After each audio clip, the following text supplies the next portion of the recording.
اعوذ باللہ من الشیطان الرجیم بسم اللہ الرحمن الرحیم۔ لائف ویوز اسرار قریشی کی ایک اور نشست کے ساتھ میں حاضر ہوں۔ اللہ پاک مجھے اچھی بات عطا فرمائے اور اس بات کو آپ تک اچھے طریقے سے پہنچانے کی توفیق عطا فرمائے، آمین۔ رمضان المبارک چل رہا ہے، آپ سب کو بھی مبارک ہو اور مجھے بھی مبارک ہو، اور رمضان المبارک کی اللہ پاک ہمیں سعادتیں اکٹھی کرنے کی توفیق عطا فرمائے اور اس سے پوری طرح سے فائدہ اٹھانے کی توفیق عطا فرمائے۔ ہم بات کر رہے ہیں مینٹورنگ کی، اور مینٹورنگ بہت گراس روٹ لیول سے میں بات کر رہا ہوں، بہت بیسک لیول سے میں بات کر رہا ہوں۔ اور پچھلی جو آخری نشست ہم نے ختم کی تھی وہ تھی جہاں انٹرویوز کا معاملہ تھا کہ انٹرویو کی کال آ گئی ہے تو اب آپ پراپرلی ڈریس ہو کے جائیے، کمپنی کا پتہ کر کے جائیے، ریسرچ کر کے جائیے کون ہیں، کیا کرتے ہیں، اور پھر اس کے بعد اپنا حلیہ درست کر کے بھی میں نے کہا جائیے، اور اپنا ای میل ٹھیک کیجیے، اسے پروفیشنل ای میل بنا کے سی وی لکھیے وغیرہ وغیرہ۔ ابھی ہم تھوڑا سا انٹرویو پہ مزید بات کر لیتے ہیں، کیونکہ بیسڈ آن دی فیکٹ کہ مجھے ایک لمبے عرصے میں لٹرلی سینکڑوں انٹرویوز کرنے کا اتفاق ہوا ہے۔ بہت سی اس میں ایسی چیزیں ہیں جو کامن مسٹیکس ہیں، اور جن سے جو لوگ بچتے ہیں وہ ان کے انٹرویوز ہمیشہ سٹینڈ آؤٹ کرتے ہیں، ورنہ ہر کوئی آ کے ایک ہی طرح سے بات کرتا ہے، ایک ہی گفتگو ہوتی ہے، اور وہ وہی غلطیاں بار بار کیے چلے جاتے ہیں۔ تو وہ پھر جو انٹرویو لینے والے ہیں انلیس وہ بہت زیادہ اپنے آپ کو نیوٹرل رکھیں اور اپنے آپ کو بالکل سینٹیمنٹ سے الگ کر کے رکھیں، اور پھر بھی کوشش کرتے رہیں کہ کسی نہ کسی طرح سے جو کینڈیڈیٹ ہے اس کے بارے میں زیادہ سے زیادہ جان سکیں، تو پھر تو کچھ بہتری ہو سکتی ہے، لیکن ایسا کم ہوتا ہے۔ انٹرویو لینے والے بھی انسان ہیں، اور وہ جلدی تھوڑے اس بات سے تنگ پڑ جاتے ہیں کہ یار جو کوئی آتا ہے یہی گفتگو کرتا ہے۔ خاص طور پہ اگر کہیں سیریز میں انٹرویو ہو رہے ہیں نا، کہ ایک دن میں 15-20 انٹرویوز پلانڈ ہیں ایک پوزیشن کے لیے یا 2-3 پوزیشنز کے لیے، وہاں پہ یہ فیکٹر زیادہ پریویل کرتا ہے۔ انڈیویجول انٹرویوز میں پھر بھی آپ کو تھوڑا موقع مل جاتا ہے کہ اگر 1 یا 2 یا 3 جو بھی جتنا بھی پینل ہے، اگر سنگل پینل ہے تو بھی اس کا ذرا ذہنی طور پہ ذرا وہ اس اطمینان میں ہوتے ہیں کہ ٹھیک ہے ایک ہی انٹرویو مجھے کرنا ہے۔ کوشش کرتے ہیں کہ زیادہ سے زیادہ کسی نہ کسی طرح سے کھوج نکال لیں کہ اس کینڈیڈیٹ میں اچھی باتیں کیا ہیں۔ وہ جیسے ہمارے اسٹوڈنٹس بھی اکثر کہا کرتے تھے نا، خاص طور پہ میڈیکل اسٹوڈنٹ، وہ یہ کہتے تھے کہ ہمارا ایگزامینر یہ تلاش کرتا ہے کہ اس کو کیا نہیں آتا، جبکہ جب ہم پاکستان سے باہر ایگزام دینے جاتے ہیں وہاں کا ایگزامینر یہ تلاش کرتا ہے کہ اس کو کیا آتا ہے۔ تو یہ بڑا بنیادی فرق ہے ہماری سوچ میں۔ ہم یعنی ایز اے سوسائٹی ذرا نیگیٹیولی اورینٹڈ ہیں، اور ہماری کوشش ہوتی ہے کہ کینڈیڈیٹ سے ہم کچھ ایسی بات نکلوا سکیں جو منفی ہو، جس سے کہیں نہ کہیں ہم اس کو پکڑ سکیں، کوئی ایسی بات جو اس کو نہ آتی ہو۔ اگر اس نے کوئی سبجیکٹ پڑھا ہے تو اس میں سے ہم چن کے وہ سوال کریں گے جو شاید جس کا امکان ہو کہ جس کا جواب وہ نہیں دے پائے گا، اور اس طرح کی چیزیں ہیں۔ بٹ دیکھیے نا، جو اگر آپ کینڈیڈیٹ ہیں تو آپ انٹرویو لینے والے کو ڈکٹیٹ نہیں کر سکتے، لہٰذا آپ کو جو بھی ہے وہ چاروں ناچار آپ کو اپنے آپ پہ کچھ نہ کچھ کرنا پڑے گا، بہتری لانی پڑے گی۔ چند ایک بیسک سی باتیں۔ نارملی انٹرویو شروع ہوتا ہے تو وہ کہتے ہیں اچھا جی اپنے بارے میں بتائیے، please tell us about yourself. اب موسٹلی کینڈیڈیٹس کیا کرتے ہیں کہ جی میرا نام یہ ہے، میرے والد کا نام یہ ہے، میں فلاں جگہ کا رہنے والا ہوں، اور ہم اتنے بہن بھائی ہیں۔ یہ سب ارریلیونٹ انفارمیشن ہے۔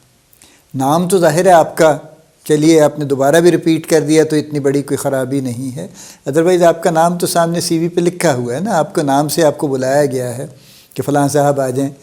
تو جب وہ ہو گیا، بلا لیا آپ کو اور آپ تشریف لے آئے، بیٹھ گئے، تو لہٰذا اپنا نام اگر آپ نہیں بھی لیں تو بھی چل جائے گا، لیکن اپنے والد کا نام، اپنے گھر کا ایڈریس، اپنے بہن بھائیوں کی تعداد، اس کا بتانا قطعاً ضروری نہیں ہے، بلکہ انتہائی غیر ضروری ہے۔ آپ اپنے بارے میں بات کیجئے کہ جی یہ میں ہوں، اور اپنی ایجوکیشن آپ صرف بتائیے، ہائیسٹ ایجوکیشن۔ پھر وہ شروع ہو جائیں گے جی میں نے میٹرک فلاں جگہ سے کیا، میں نے F A F S C فلاں جگہ سے کی، میں نے جی B A B S C فلاں جگہ سے کی، پھر میں نے ماسٹرز فلاں جگہ سے کیا۔ سب غیر ضروری۔ ظاہر ہے اگر آپ نے ماسٹرز کیا ہے تو ان ساری سٹیجز سے گزر کے آئے ہوں گے نا. تو آپ صرف یہ بتائیے کہ میری ڈگری یہ ہے، میں ماسٹرز ہوں فزکس میں، کیمسٹری میں، HR میں، MBA ہوں، فلاں فلاں جو بھی ہے، ایک آخری ڈگری بتائیے. اس کے بعد اپنی جاب کے بارے میں بتائیے. وہ بھی اکثر کینڈیڈیٹس یہ غلطی کرتے ہیں کہ وہ شروع ہو جاتے ہیں کہ جی میں نے سن 1990 میں فلاں کمپنی جوائن کی تھی، پھر میں نے فلاں کر لیا، پھر میں نے یوں کر لیا، پھر میں نے وہ کر لیا. By the time you are done, I mean the interviewer is totally lost. آپ اپنی لیٹسٹ جاب بتائیے، یا اگر آپ کی وہ کرنٹ ہے، ابھی آپ کام کر رہے ہیں، تو پھر آپ کہیے کہ جی presently I am working here, this is the organisation, this is my position, the organisation's business is this, اور میرا جاب یہ ہے. یہ ترتیب ہونی چاہیے بات کی. اور اگر آپ جاب چھوڑ چکے ہیں تو آپ بتا دیجئے کہ میری لاسٹ جاب یہ تھی، یہ آرگنائزیشن تھی، یہ ان کا بزنس تھا، یہ میرا یہ ٹائٹل تھا، میری یہ جاب تھی، میری جاب کی رسپانسبلٹیز یہ تھیں. اس ترتیب سے بتا دیجئے نا، تو بس بات یہاں ختم ہو جائے گی. کیونکہ سارا فوکس الٹیمیٹلی زیادہ اس پہ آئے گا جو آپ نے لاسٹ جاب کی ہے.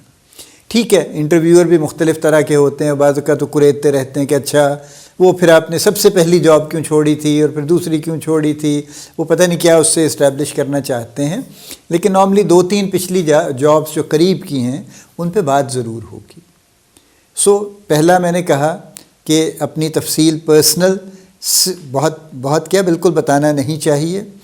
اپنی ہائیسٹ ڈگری بتائیے اور اپنی لیٹسٹ جاب بتائیے، جو آپ کی کرنٹ جاب ہے، جو آپ نے ریسنٹلی چھوڑی ہے، اس کے بارے میں بتائیے. تو پھر اس سے آگے بات چلے گی. اب اس سے آگے چلتے ہیں تو پھر ظاہر ہے آپ کا جو انٹرویور ہے وہ آپ سے نارملی سوال نہیں کرے گا، لیکن آپ کو کسی نہ کسی طرح سے یہ بتانا چاہیے، بیچ میں کسی نہ کسی گفتگو میں تذکرہ لانا چاہیے کہ آپ کے سکلز کیا ہیں. وہ سب سے اچھا یہ ہے کہ جب آپ اپنی جاب کے بارے میں بتاتے ہیں، اپنے پروفائل کے بارے میں، تو وہیں یہ بتا دیجئے کہ جی اوور دا ایئرس میں نے جو سکلز ایکوائر کیے ہیں، تو میرا کرنٹلی سکل سیٹ یہ ہے.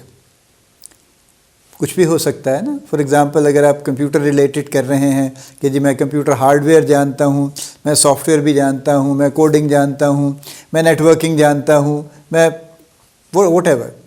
یا اگر آپ HR کی جاب کے لیے آپ نے اپلائی کیا ہے تو آپ بتا سکتے ہیں کہ جی میں HR جرنلسٹ ہوں، یا میں نے فلاں کام زیادہ کیے ہیں، میں نے CNB میں کام کیا ہے، یا میں نے TND میں کام کیا، جو بھی آپ بتانا چاہتے ہیں جو آپ نے کیا ہے ایکچولی، کہ میرا سکل سیٹ یہ ہے، مجھے یہ کام بڑے اچھے طریقے سے آتے ہیں. کیونکہ پھر ان پہ کچھ گفتگو مزید ہوگی اور آپ کا پروفائل گریجولی انٹرویور کے پاس بلڈ ہوتا جائے گا. جو بات آپ سے میں کہہ رہا ہوں اس کو ذرا آپ اس کی لاجک پہ غور کیجئے. آپ کو انٹرویور نے موقع دیا ہے کہ آپ اپنا پروفائل بلڈ کریں اس کے سامنے، تاکہ پھر وہ اس کے مطابق پھر آپ سے کچھ سوال جواب کرے. اور اگر آپ کا انیشیل امپریشن اچھا پڑ جاتا ہے اس پہ، تو پھر وہ آپ سے ذرا نرمی سے سوال کرے گا اور کوشش کرے گا کہ کسی نہ کسی طرح سے پازیٹیو رزلٹ نکالے، کیونکہ اس کا ایک پازیٹیو بائس آپ کی طرف آ چکا ہوگا. اور اگر آپ نے کسی ٹیڑھی میڑھی گفتگو سے شروع کیا تو پھر آبویسلی وہ آپ سے زیادہ ٹیڑھے سوال کرے گا، اور پھر وہ کہیں نہ کہیں ایسا نتیجہ نکالنے کی کوشش کرے گا جس سے وہ آپ سے جان چھڑا لے. So you understand the basic difference and it's critical. اس لیے بہت اس پہ غور کرنے کی ضرورت ہے، اس بات پہ کہ آپ جا کے کیا پریزنٹ کرتے ہیں. اپنا بالکل ہائیسٹ ڈگری بتائیے، اپنی لیٹسٹ کرنٹ جاب بتائیے، اور اپنا سکل سیٹ بتائیے. پھر اس سے آگے گفتگو شروع ہوگی. پھر اس میں ظاہر ہے وہ آپ کے سکلز پہ کچھ اور بات کر سکتے ہیں کہ اچھا آپ کو فلاں چیز آتی ہے، آپ نے فلاں کام کیا ہے، کتنا عرصہ یہ کام کیا ہے، اس کے کوئی آپ کے پاس کوئی سرٹیفیکیشن، کوئی ڈپلوما، کوئی فلاں، کوئی یہ، کوئی وہ، کچھ بھی ہو سکتا ہے نا. کس کے ساتھ آپ نے کام کیا تھا، اچھا فلاں آرگنائزیشن تھی، ہاں میں وہاں کچھ لوگوں کو جانتا ہوں. Who used to be your boss. تو جو فیکٹس ہیں وہ آپ بتا دیجیے. ہو سکتا ہے آپ کے جو پرانے باس تھے ان سے ان کی دوستی ہو سکتا ہے ان سے دشمنی ہو آپ کی ان کی، اس سے کوئی فرق آپ کو نہیں پڑے گا. ٹھیک ہے، بلکہ دشمنی ہو تو زیادہ اچھا ہے، وہ آپ کا ریفرنس نہیں مانگیں گے ان سے. ٹھیک ہے، اگر دوستی ہوگی تو فوراً فون کریں گے، ہاں بھئی وہ آیا تھا، فلاں بندہ آیا تھا آپ کی کمپنی کا میرے پاس انٹرویو دینے. تو اگر تو ابھی آپ وہاں پہ جاب کر رہے ہیں تو آپ مشکل میں آ جائیں گے. اگر آپ چھوڑ چکے ہیں تو وہ مشکل تو نہیں ہوگی، but you will be left at the mercy of that person کہ وہ آپ کا فیڈ بیک کیا دیتے ہیں. اینی وے اس پہ آپ کنٹرول نہیں کر سکتے. ایک اور سوال جو میں نے پوچھتے دیکھا ہے انٹرویوز کو اکثر، جس سے میں ذاتی طور پہ ایگری نہیں کرتا، لیکن بہرحال یہ لوگ پوچھتے ہیں جی اپنی 3 اسٹرینگس اور 3 ویکنیسز بتا دیجیے. اب ہمارے ہاں چونکہ یہ کانسیپٹ اس طرح سے بہت اچھی طرح سمجھا نہیں جاتا، سو ہم لوگوں کو اپنی اسٹرینگس کا پتہ نہیں ہوتا، اور اپنی ویکنیسز کا کچھ اندازہ ہو بھی تو ہم بتانا نہیں چاہتے. تو اس سوال کو ذرا ڈپلومیٹیکلی ہینڈل کر لیجئے. اپنی اسٹرینگس تو بہرحال آپ آئیڈینٹیفائی کر لیجئے نا، اور اس کو جاب ریلیٹڈ ہی رکھیے. یہ جو کہتے ہیں نا جواب میں لوگ، بس جی میں بڑا دیانتدار ہوں، یہ کوئی اسٹرینگتھ نہیں ہے. ٹھیک ہے، بس میں بڑا ہارڈ ورکنگ ہوں جی، یہ بھی کوئی اسٹرینگتھ نہیں ہے. دیکھیے ہارڈ ورکنگ ہونا تو ایک بیسک ریکوائرمنٹ ہے نا، یہ اسٹرینگتھ کہاں سے ہو گئی؟ اگر آپ ہیں تو بڑی اچھی بات ہے، اگر آپ نہیں ہیں تو پھر آپ کی اسٹرینگتھ یا ویکنیس کا معاملہ نہیں ہے، پھر تو آپ پروفیشنل ہی نہیں ہے نا اگر آپ ہارڈ ورکنگ نہیں ہیں تو. سو لہٰذا آپ سوچ لیجئے کہ آپ کے کس فیلڈ میں آپ کی اسٹرینگتھ ہے. ٹھیک ہے، جیسے آپ فرض کیجئے آپ کہتے ہیں میں انالیٹیکل ہوں بہت، میرا انالیٹیکل مائنڈ ہے، یا میں نے انالیٹیکل سکلز ڈیولپ کر لیے ہیں، اس کی وجہ سے میں انالیسس بہت اچھا کر لیتا ہوں، میں چیزوں کو آرگنائز بڑا اچھا کر لیتا ہوں جی. میں کوئی بھی ایونٹ ہو، میری کمپنی مجھے کہتی تھی کہ آپ آرگنائز کریں گے، تو میں ہر چیز کو پہلے لسٹ بنا کے دیکھ کے ایلوکیٹ کر کے رسپانسبلٹیز اور سب کچھ کر کے تو ہمیشہ بہت اچھا ایونٹ آرگنائز ہوتا تھا. میں بات بہت اچھی کر لیتا ہوں جی، میں نارملی نیگوسیشنز میرے ذمہ لگائی جاتی تھیں. یہ آپ کی اسٹرینگتھس ہیں. اس طرح کی اسٹرینگتھ کو ڈھونڈ کے ذہن میں رکھیے تاکہ جب کوئی پوچھے تو اسے بتا دیجئے.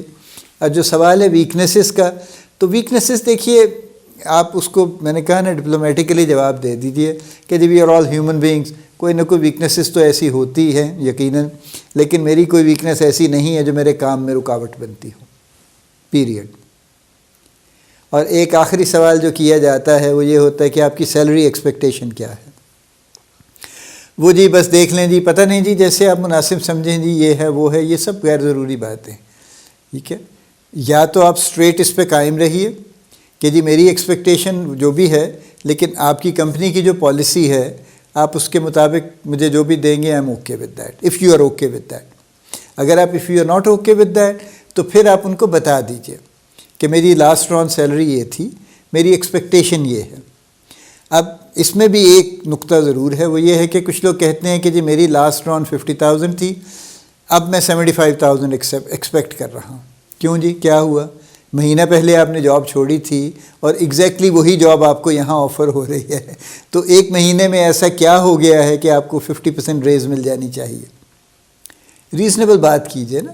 اگر تو وہ جاب زیادہ بڑی ہے پھر آپ اپنی ایکسپیکٹیشن بڑھا لیجئے، اگر وہ ایگزیکٹلی سملر ہے تو پھر آپ وہی رکھیے کہ جی میں یہ لے رہا تھا وہاں سے اور میری یہی ایکسپیکٹیشن ہے کہ آپ تقریباً اتنی ہی مجھے، اس سے کم تو نہیں لیکن اس کے آس پاس اس سے کوئی تھوڑی زیادہ اگر آپ مجھے دے دیں گے تو آئی ول بی ہیپی. ٹھیک ہے جی، انٹرویو آپ کا مکمل ہو جائے گا اور انشاءاللہ بہت چانسز ہے کہ آپ کامیاب ہو جائیں گے. یہ 4-5 پوائنٹس جو میں نے کہے ہیں ان کو ضرور ضرور ضرور ان پہ غور کر کے ان کو پکا کر لیجئے اور ہمیشہ ہر انٹرویو میں اسی طرح سے پروسیڈ کیجئے. اللہ پاک آپ کو بڑی کامیابیاں عطا فرمائے. اللہ پاک آپ کا حامی و ناصر ہو، ہم سب کا حامی و ناصر ہو. آمین.